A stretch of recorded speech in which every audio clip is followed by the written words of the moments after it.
नमस्कार, मैं हूँ नेहा शर्मा। स्वागत है आपका कुंडली टीवी के मंथली राशिफल में, जिसमें हम आपको बताएंगे 2022 के फरवरी के राशिफल के बारे में। इसके लिए जानकारी देने के लिए हमारे साथ हैं नरेश कुमार जी। स्वागत है सर आपका। नमस्कार नेहा जी। नमस्कार कुंडली टीवी के सभी दर्शकों को मेरा नमस्कार। नेहा, फरवरी का महीना बड़ा इम्पोर्टेंट है। एक तो जी। बसंत पंचमी आ रही है, जब सारे जो है वो एक तरीके से जितने भी अशुभ कार्य अशुभ चीज़ें होती हैं वो सारी उस दिन नहीं मानी जाती। वो बड़ा शुभ दिन होता है। जी। 5 फरवरी को ही आ रही है पंचमी। तो जिन लोगों को कोई भी कार्य करना है, कुछ भी शुभ कार्य करना है, वो 5 फरवरी का दिन है जो आप कर सकते हैं। बस सिर्फ लगन निकलवा लीजिएगा, लगन आपको कौन सा सूटेबल बैठता है। 5 फरवरी के दिन कुछ भी किया जा सकता है, वो एक बहुत शुभ दिन है फरवरी के महीने में। जी। फरवरी के महीने में काफ़ी ग्रह गोचर भी हो रहे हैं, कुछ ग्रह उदय होंगे, कुछ अस्त होंगे, राशि का परिवर्तन होगा।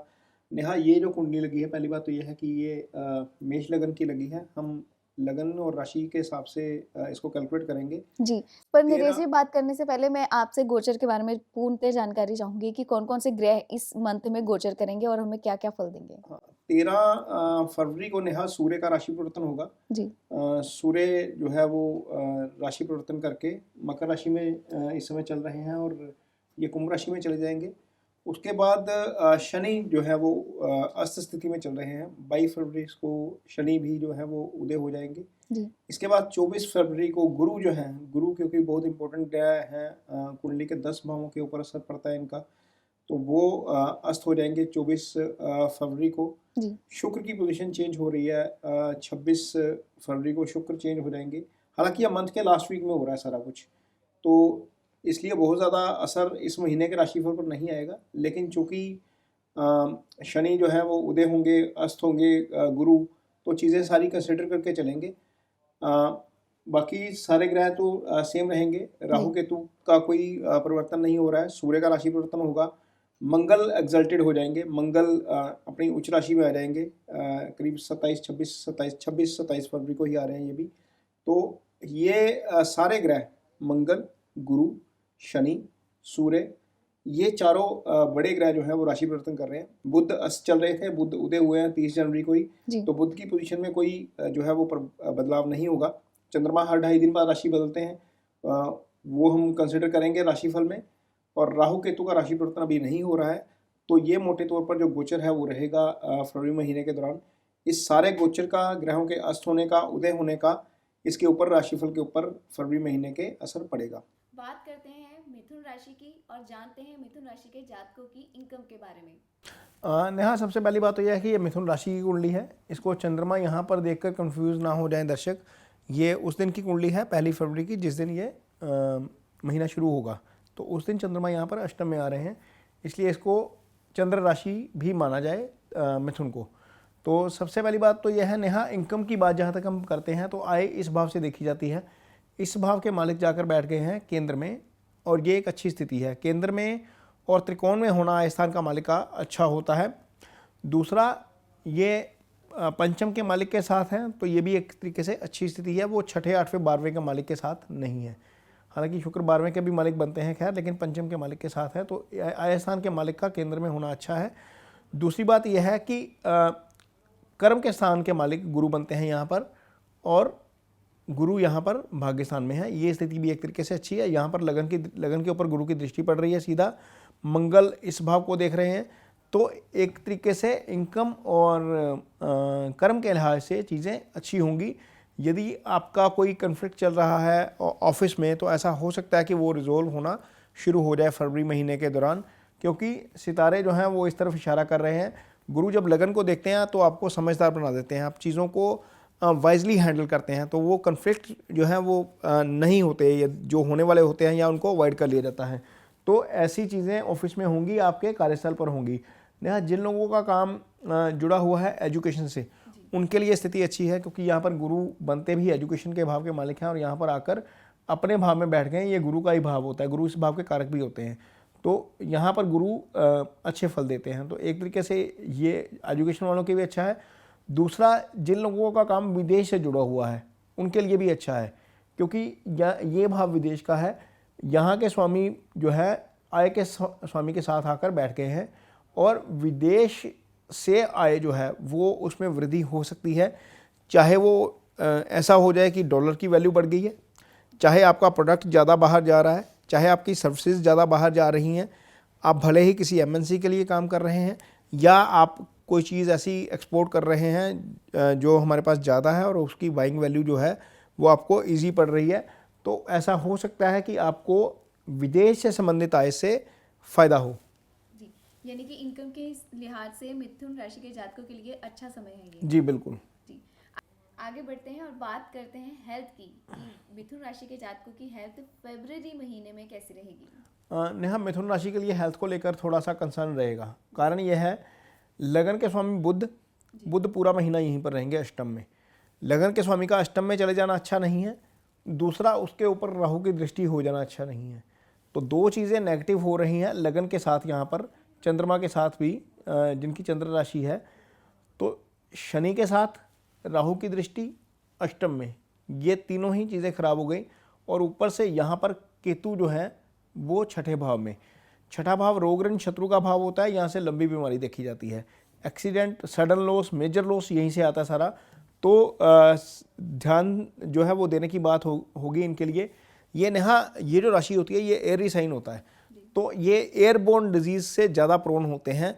इनको पेट से संबंधित समस्या ज़्यादा जल्दी पकड़ लेती है, कोई भी, चाहे वो पाचन संबंधी समस्या है, चाहे किडनी में कोई इशू है, चाहे लीवर में कोई इशू है, इनको ये सबसे ज़्यादा इस चीज़ में पकड़े जाते हैं, हमें चपेट में आ जाते हैं इनकी। तो उसके लिए क्या करना है, सबसे पहले तो यह है कि डाइट इनकी बैलेंस होनी चाहिए, क्योंकि बुध नर्व्स का भी कारक है, बुध इनकी कुंडली में लगन का या राशि का भी स्वामी है। तो इनको ये चीज़ ध्यान में देनी चाहिए कि ऐसी डाइट लें जिससे नर्व्स इनकी जो है वो मजबूत हों। ये बहुत ज़रूरी है। यदि नर्व्स मजबूत नहीं होती हैं, आपका पाचन तंत्र खराब होता है, तो आपको चीज़ें आगे जो है वो डिस्टर्ब करती हैं। तो एक चीज़ ध्यान में रखिए कि आपको अपनी डाइट बैलेंस रखनी है। दूसरी चीज़, आपको, क्योंकि अष्टम में है, दुर्घटना का भय है, तो चीज़ें चलिए ध्यान से, गाड़ी ध्यान से चलाइए। यदि मशीन वर्क है तो मशीन को ध्यान से ऑपरेट करिए।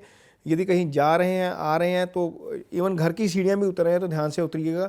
कई बार दुर्घटना घर में ही हो जाती है, तो इन चीज़ों का ध्यान रखना पड़ेगा नेहा, क्योंकि बहुत ज़्यादा अच्छी स्थिति नहीं है। ये वाला पोर्शन जो है, ख़ास तौर पर केतु, मंगल, शनि, सूर्य, बुध सारे जो है वो इस पार्ट में आ गए हैं। तो ये बॉडी का ये वाला लोअर पोर्शन होता है, यहाँ पर दुर्घटना का चांस ज़्यादा है। यहाँ पर आपको स्टमक के से रिलेटेड इशू होने का चांस ज़्यादा है फरवरी के महीने में, इसलिए सावधानी रखने की ज़रूरत है। जी, यानी कि जो मिथुन राशि के जातक हैं वो अपनी सेहत का खासा ध्यान रखें, क्योंकि ये समय आपके लिए थोड़ा सा रिस्की ज़रूर हो सकता है। तो इसी के साथ आगे बढ़ते हैं और बात करते हैं उनके रिलेशनशिप की, उनके रिश्तों की, कि आगे उनके जो रिश्ते हैं वो कैसे रहेंगे। नेहा देखिए, जो रिश्ते होते हैं सारी चीज़ें होती हैं वो आती हैं आपके मन से। यहाँ पर मन का स्वामी चंद्रमा होता है और दूसरे भाव का मालिक भी इनकी कुंडली में चंद्रमा है। दूसरा भाव जो है वो कुटुंब का भाव है, वो जाकर बैठ गया अष्टम में। हालांकि ये 2-2.5 दिन बाद ही निकल जाएगा यहाँ से, कोई दिक्कत वाली बात नहीं है, लेकिन लगन भी अष्टम में है। यहाँ पर एक चीज़ पॉजिटिव है कि सप्तम का स्वामी जाकर बैठ गया त्रिकोण में, और भाग्यस्थान में सप्तम के स्वामी गुरु हैं। ये स्थिति अच्छी है। यदि कोई गड़बड़ होगी भी तो गुरु यहाँ पर संभालने की कोशिश करेंगे, क्योंकि लगन के ऊपर गुरु की दृष्टि है, चंद्र राशि के ऊपर गुरु की दृष्टि है। तो ऐसी स्थिति में गुरु थोड़ा सा बचाव कर जाएंगे। लेकिन चूंकि मंगल सप्तम में है तो छोटी छोटी बात पे गुस्सा आएगा, नाराज़गी होगी, ओवर रिएक्ट करेंगे, और इससे ओवर रिएक्शन से बचना ही सबसे बेहतरीन उपाय है। दूसरी बात, गुरु की दृष्टि पंचम भर भी पड़ रही है नेहा। पंचम भाव प्रेम का भाव है। प्रेम का भाव इसलिए हम बात कर रहे हैं क्योंकि 14 फरवरी को वैलेंटाइन डे आ रहा है, और हर लगन, हर राशि का जो युवा है वो चाहेगा, चाहे वो युवा है चाहे वो युवती है, वो चाहेगा कि अपने जो विचार हैं एक्सप्रेस किया जाए, अपनी भावनाएं जो हैं वो बताई जाएं अपने पार्टनर को, जिनके साथ वो इमोशनली जो है वो कनेक्शन रखते हैं। तो शुक्र यहाँ पर नेहा पंचम का मालिक है, शुक्र केंद्र में है, गुरु पंचम के कारक भी होते हैं और पंचम को देख भी रहे हैं। तो एक तरीके से स्थिति अच्छी है। यदि इन लोगों ने एक्सप्रेस करना है अपने आप को, किसी को बताना है अपने दिल की बात, तो 14 फरवरी को कही जा सकती है वो बात। हालांकि बाद में गुरु अस्त हो जाएंगे, लेकिन जिस दिन है वो दिन अच्छा है। एक्सप्रेशन करना चाहिए किसी के साथ यदि आपको है, क्योंकि यदि आप अपने प्रेम का इजहार नहीं करेंगे तो सामने वाले को पता भी नहीं चलता कि आप किसी के साथ फीलिंग्स रखते हैं। तो आपको ये जरूर करना चाहिए। और ये स्थिति अच्छी है आपके लिए, पंचम भाव अच्छी स्थिति में है। पहले भी हमने जो 2 राशियां देखी हैं वहाँ पर भी स्थिति ऐसी ही थी। तो रिलेशनशिप के लिहाज से ये बहुत अहम महीना है नेहा। पूरी दुनिया भर में लोग एक्सप्रेस करते हैं अपने लव को, चाहे वो भाई है, चाहे बहन है, चाहे आपका बिलवड है, या फिर आप अपने पेरेंट्स के साथ भी इस दिन एक्सप्रेस करते हैं। हालांकि ये हमारा त्यौहार नहीं है, लेकिन फिर भी हम इसको सिंबॉलिकली मनाते हैं और सिंबॉलिकली चीज़ों को एक्सप्रेस करते हैं, और करना भी चाहिए यदि आप किसी के साथ रखते हैं तो उस लिहाज से भी स्थिति ये अच्छी है।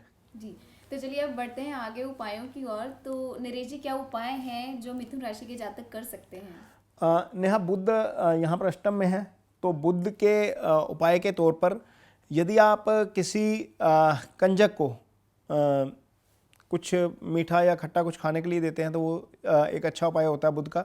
यदि आप किसी किन्नर को कुछ खाना खिलाते हैं तो वो बुध का अच्छा उपाय होता है। तो आपको ये एक उपाय करना चाहिए, किन्नर वाला उपाय यदि आप कर सकें तो ये सबसे बेस्ट उपाय होता है।